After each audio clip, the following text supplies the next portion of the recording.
From the Home Slice News Center, this is the Daily Slice for Thursday, February 17th. I am Mark Houston filling in for D-Ray Knight. The South Dakota Senate is rejecting a bill to enshrine into law an advisory council for the state's real estate appraiser certification program. It was a proposal that emerged from lawmakers' inquiry into how Governor Kristi Noem took a hands-on role in the agency as it was evaluating her daughter's application for an appraiser license. The bill had already passed the House and a narrowly divided Senate committee, but it was rejected by 22 Republicans in the 35-member Senate. The Professional Appraisers Association of South Dakota had supported the bill as a way to keep a working relationship between appraisers and the agency that regulates them.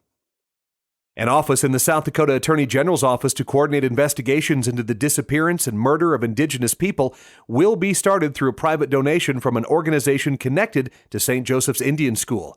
Native American lawmakers who have been pushing for the funding in the state budget say they hope the 3-year grant of $85,000 a year from Native Hope will lead to Attorney General Jason Ravensborg hiring someone soon.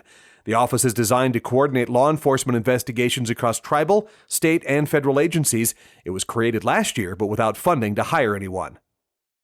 And legislators from South Dakota and Wyoming are expressing concerns to U.S. Department of Agriculture Secretary Tom Vilsack about the Forest Service plan to reduce the timber sale program in the Black Hills National Forest. Senators John Thune, John Barrasso, Mike Rounds, and Cynthia Loomis, along with Reps Dusty Johnson and Liz Cheney, say they're urging the USFS to maintain the timber sale program in order to keep the forest healthy and support the local economy. They say the timber sale program in the Black Hills National Forest is the primary tool for successfully managing the forest, insect epidemics, and wildfires. And in other state news, South Dakota won't be switching to single license plates anytime soon. The Senate Transportation Committee on Wednesday rejected a proposal for a rear-only plate for passenger cars, vans, and pickup trucks. Republican Jim Bolin of Canton says he offered the proposal because some of his constituents in Union County requested it. Thomas Frisch of North Sioux City testified in favor of the change. Frisch said newer vehicles are more aerodynamic with rounded fronts and have fewer places for mounting license plates. He said manufacturers often provide only rear mounts for plates. The committee voted 5-1 to kill the bill. In national news, dozens of National Guard, Army, and Air Force troops in New Mexico have been stepping in to fill a shortage of teachers in schools.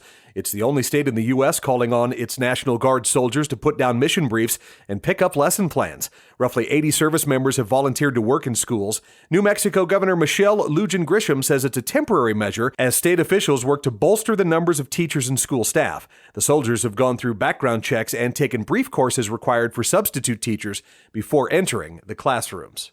In international news, European Union leaders have held a short summit meeting to push the chances of diplomacy to unlock the standoff over Ukraine and reaffirm their joint determination to impose massive sanctions if Russia invades its neighbor.